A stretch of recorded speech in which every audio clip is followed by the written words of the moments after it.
I finally got a torque converter set up for the mini bike that I'm building. I did have a really good centrifugal clutch on there, but this thing kept skipping and everything. And this clutch is the main reason I stopped riding the mini bike. I could never get this thing to work correctly, and I always had chain issues with the bike because it would always pop off. This torque converter setup should fix both of those issues. If you know a decent bit about mini bikes, you know that primary driver is not going to withstand the amount of power that motor pushes. Oh well, I guess we'll see. We don't have the correct sprockets or anything for this, but we did have to get the torque converter. I do have to customly raise the engine in the frame because that torque converter plate is going to hit. Let me show you guys exactly what I'm talking about here, because you can't just plug and play a torque converter onto a Predator 224 in a Motovox frame. None of this is supposed to happen, so we kind of have to do some custom fabrication here. Here's how the mini bike's looking, and you guys can't lie, this thing is freaking sick. If we just try to throw this torque converter on, it will not work.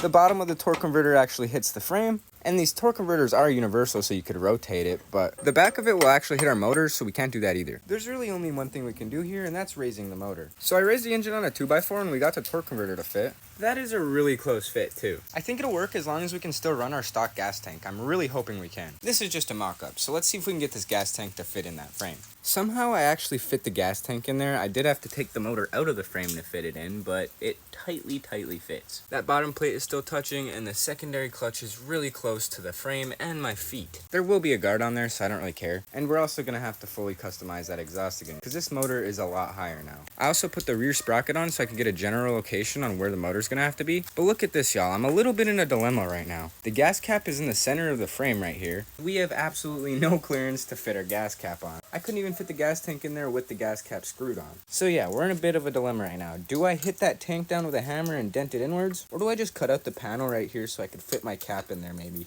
What do you guys think would be best for this? I don't want to cut up the frame and make it look ugly, but I also don't want to have to dent in the gas tank. So what do you guys think? That's about as low as the motor can go in the frame, but it's also about as high as the motor can go in the frame. So I'm not sure what to do here. I was going to get this all done in one video and make it like a really cool cinematic project, but I honestly just need your guys' opinion. That's why I like doing these TikTok videos. I'll see you guys in the next part where I actually make these motor mounts, get the motor mounted, actually mount up the torque converter, and a lot more. We're going to get this bike frickin' perfect. I was thinking even seat springs on the rear end, so we have some sort of rear end suspension.